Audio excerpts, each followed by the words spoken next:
জমজমাট চকবাজারের শাহী ইফতার বাজার। দুপুর গড়ানোর সাথে সাথেই ভিড় বাড়তে থাকে এই বাজারে। হরেক রকম ইফতারের পসরা সাজিয়ে চলে বেচা কেনা। ইফতার আয়োজনে কোনো উপাদানের কমতি নেই এই বাজারে, তাই তো দূর দূরান্ত থেকে ছুটে আসেন ভোজন বিলাসীরা। শত বছরের ঐতিহ্যকে ধারণ করে পুরান ঢাকার শাহী মসজিদের সামনে বরাবরের মতোই চলছে ইফতার বাজার।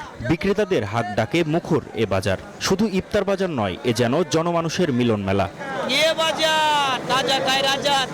ফল শরবত থেকে শুরু করে ভাজা পোড়া সহ মাংস পোলাও নিয়ে এ যেন এলাহি আয়োজন। তাই তো দূর দূরান্ত থেকে ছুটে আসছেন ভোজন প্রেমীরা। পুরান ঢাকার ইফতারি এত বিখ্যাত, তো সেই সুবাদে বছর প্রথম আলহামদুলিল্লাহ খাওয়ার একটা সৌভাগ্য হয়েছে।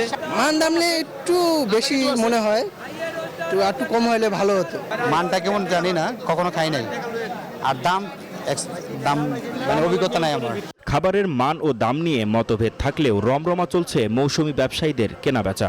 এটা দেখবো ভাই, খায় বুঝবো কিরকম ভালো নাকি।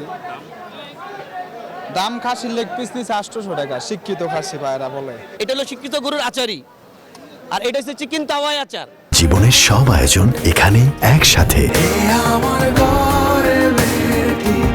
এক খাবার তিনটা স্বাদ।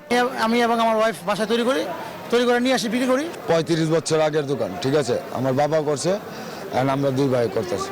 অভিযোগের দিকে কান না দিয়ে ব্যবসায়ীরা বলছেন, ঐতিহ্যকে ধারণ করেই মান বজায় রাখছেন তারা। যেভাবে জিনিসপত্রের দামগুলি বাড়ছে, এগুলি আমরা গতবার যে রেটের দামে বেচছি, এইবারও সেই দামে বেচতেছি।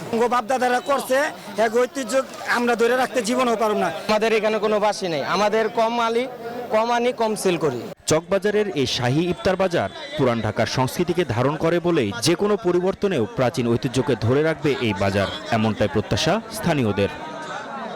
মাহমুদ হাসান, নিউজ 24, ঢাকা।